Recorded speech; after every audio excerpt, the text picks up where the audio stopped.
মানুষের মধ্যে যে আন্তরিকতা দেখলাম, মানে সেইটা সত্যি খুব অভিভূত করার। নমস্কার, আমি ত্রিবেণী। আপাতত আমি আছি ডক্টর শেখ মকবুল ইসলাম, গবেষক, প্রফেসর, এবং গবেষণার বিষয় যেখানে স্যারকে আমি জিজ্ঞাসা করব যে গবেষণার বিষয় এবং কি নিয়ে আপনি খুব সদ্য উনি বাংলাদেশও গিয়েছিলেন, এবং শুধু বাংলাদেশ না, দেশের বাইরে বেশ কিছু দেশ অলরেডি উনি গেছেন এবং সেটা গবেষণার বিষয়। এটা আমরা আগেও বলেছি এসএস মিডিয়ার মাধ্যমে। তো সেই বিষয়টাই স্যারের কাছে একটু শুনে নেব যে উনি লাস্ট কোথায় গিয়েছিলেন এবং বাংলাদেশে কেনই বা গিয়েছিলেন। আমি অতি সম্প্রতি গিয়েছিলাম বাংলাদেশে, চট্টগ্রামে। চট্টগ্রাম থেকে ফটিকছড়ি মাইজভান্ডার দরবার শরীফে সুফি গান নিয়ে আমার একটি বই হয়েছে। আমরা জানি যে সুফি ধারা, সুফিবাদ ভারতবর্ষে কেন সারা পৃথিবীতেই ছড়িয়ে ছিটিয়ে আছে, এবং সুফি গান, সুফি শামা এই সমস্তর সঙ্গেও আমরা পরিচিত। চট্টগ্রামের ফটিকছড়ির যে দরবার, মাইজভান্ডার দরবার, সেখানে যে সুফি সঙ্গীত পরিবেশিত হয় সেটা সম্পূর্ণ বাংলা ভাষায়। মানে তাদের যদি 1000 গান আপনি দেখেন, তার মধ্যে প্রায় 990টা গান বাংলা ভাষাতে। প্রথম দিককার সুফি বনেদি, পুরনো সুফি যারা, তারা কিছু উর্দু হিন্দিতে রচনা করেছিলেন। তো সেই বাংলা ভাষার সুফি সঙ্গীত নিয়ে বাংলা ভাষায় আমার একটি বই আমি লিখেছি।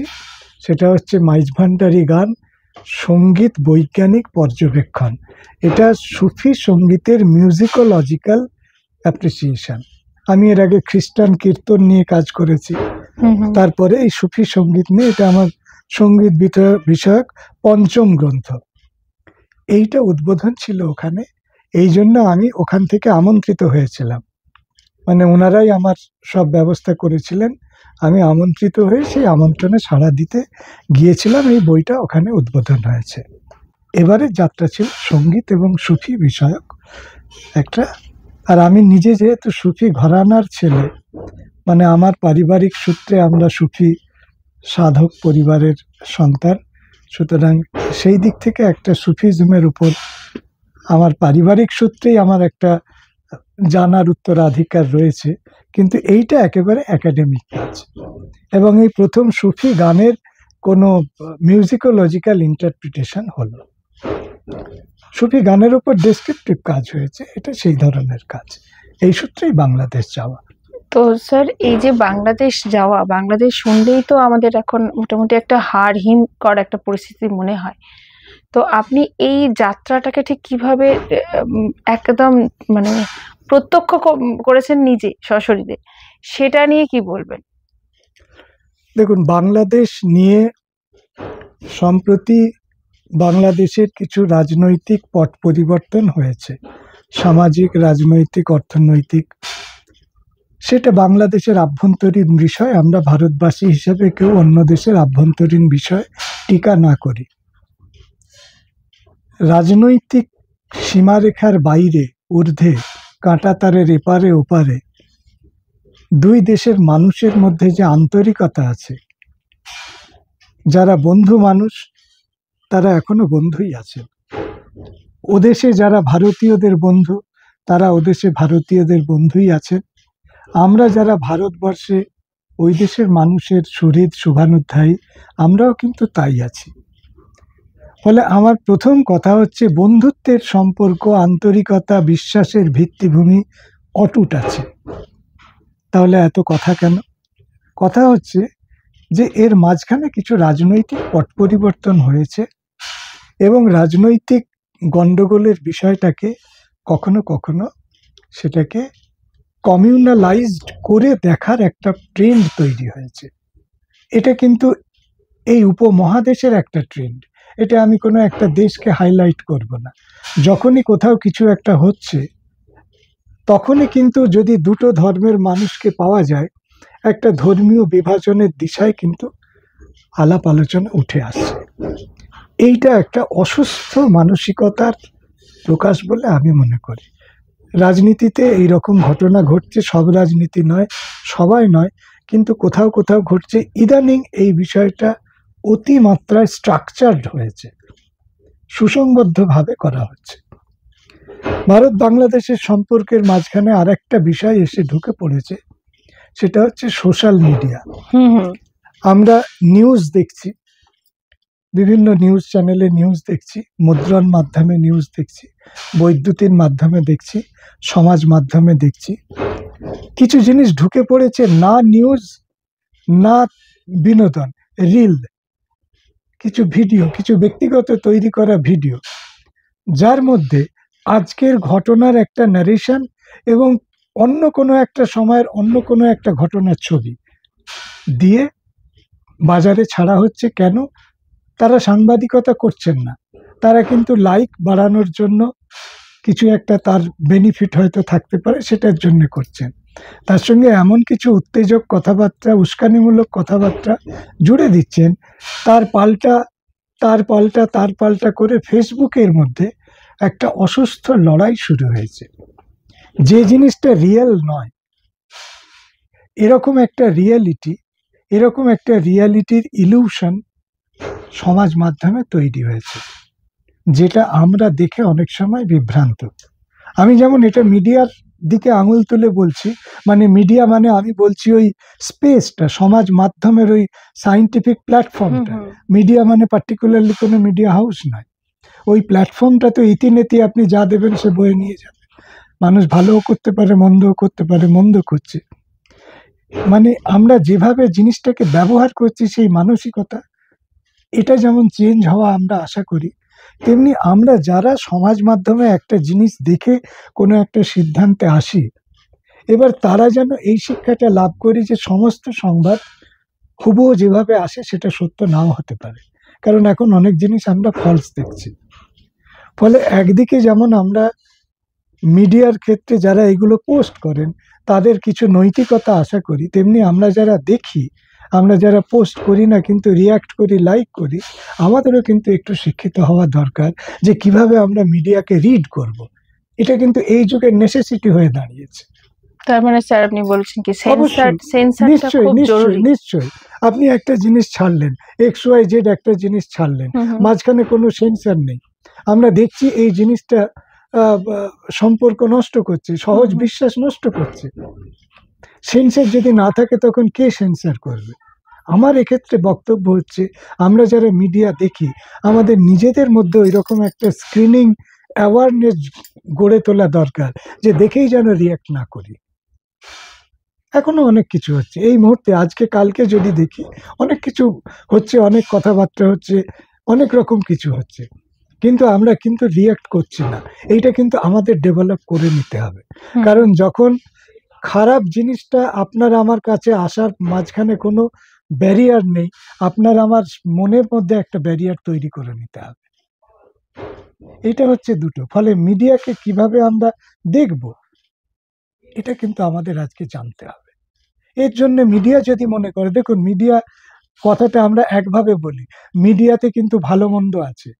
মানে ভালোকে যদি আমরা 100 ধরি হুম হুম। আর মন্দকে যদি 0 ধরি, তাহলে 100 সংখ্যক ভালো মিডিয়া যেমন আছে, তেমনি 0 সংখ্যক খারাপ মিডিয়া আছে।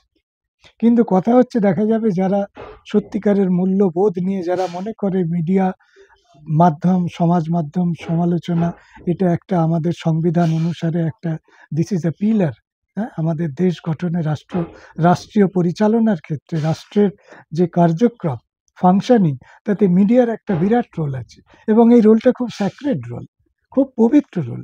যারা এই পবিত্রতাকে মেনে মিডিয়া করে, আজকে তারা কিন্তু পিছনে পড়ে আছে।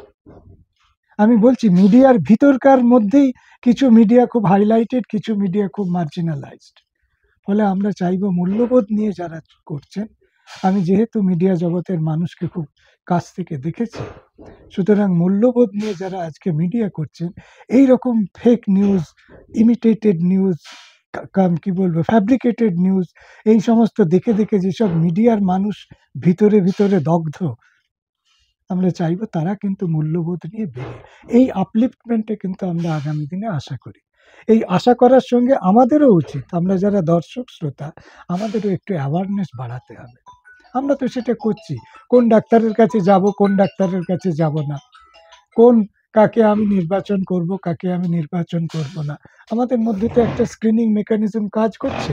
আর আপনি গিয়েছিলেন কোথায়? আমি গিয়েছিলাম চট্টগ্রাম থেকে ফটিকছড়ি, মানে এই জায়গাটা কি মফস্বল এরিয়া? মফস্বল এরিয়া। এখান থেকে ঢাকা, হুম হুম ঢাকা থেকে বিমান বদলে চট্টগ্রাম, চট্টগ্রাম থেকে আবার ওখান থেকে 40 বা 60 কিলোমিটার দূরে ফটিকছড়ি দরবার, যেখানে মাইজ ভান্ডারের সুফি সাধনার পীঠস্থান আর হুম কি। হুম হুম। সেই পীঠস্থানে গিয়েছিলাম এবং ওখানেই ছিলাম।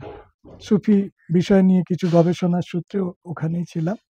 আমি বাইরে খুব একটা বেরোইনি, এবং যেহেতু ওনারা একজন ভারতীয়কে আমন্ত্রণ করে নিয়ে গেছেন এবং ওনাদেরও একটা চিন্তা ছিল, হুম হুম। সুতরাং ওনারা আমাকে যেখানে যেখানে আমার মনে হয়েছিল যাওয়ার আছে ওনারা সঙ্গে করে নিয়ে গিয়েছিলেন। কিন্তু যেটা এখানকার মানুষের আশঙ্কা ছিল, যদি ভারতীয় পেয়ে কেউ কিছু বলে, হ্যাঁ, কেউ একটা কটূক্তি করে দেয় বা হুম। কিছু, সেরকম কোনো কিছু না। আমি গ্রামাঞ্চলে তো ছিলাম, গ্রামাঞ্চলের মানুষের মধ্যে যে আন্তরিকতা দেখলাম, মানে সেইটা সত্যি খুব অভিভূত করার মতো।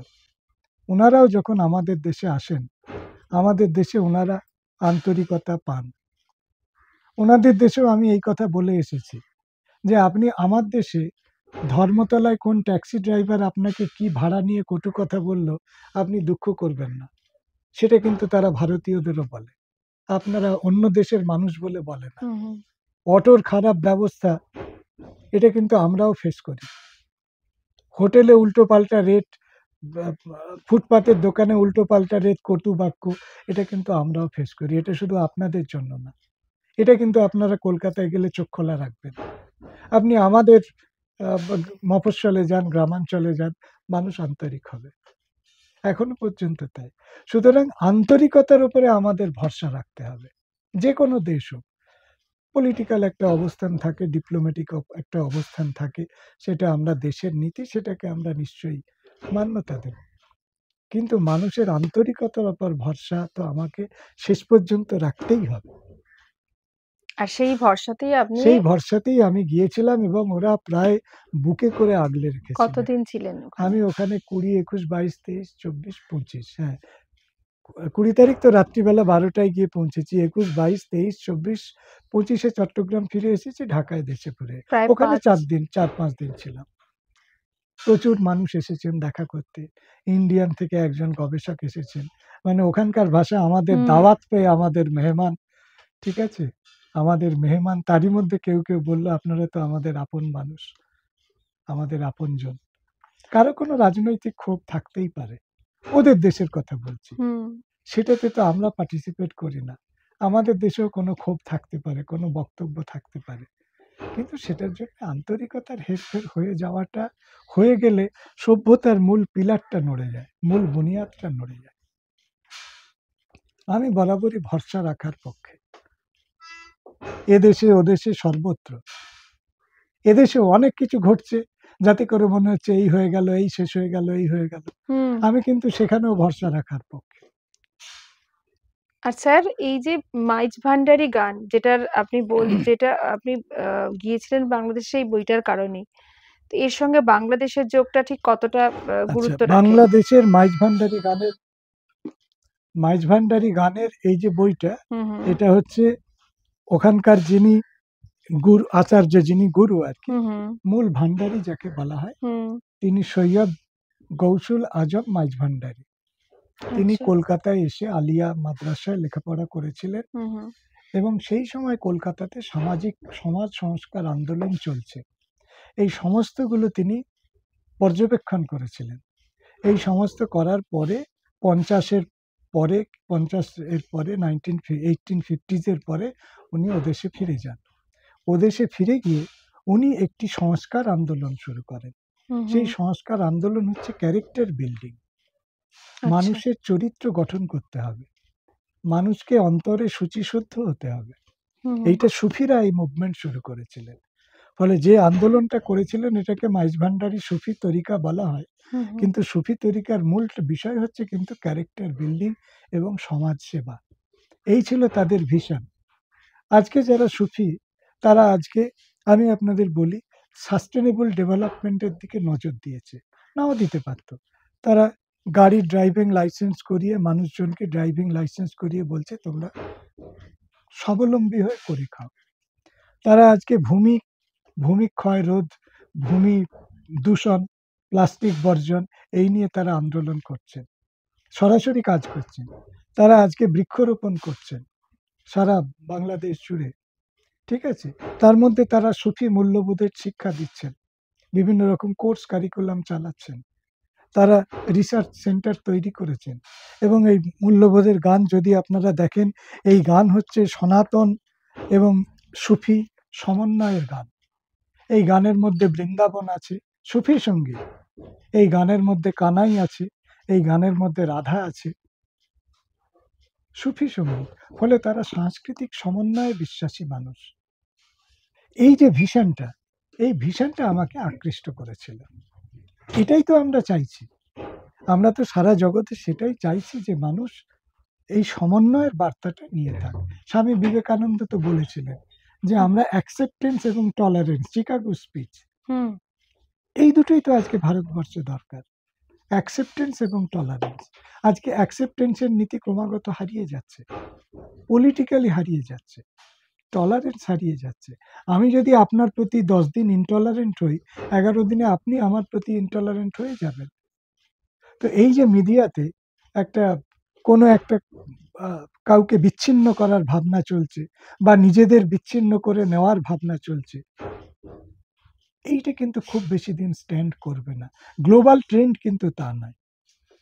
এটা একটা সময় পর্যন্ত চলতে পারে, একটা দিন পর্যন্ত চলতে পারে।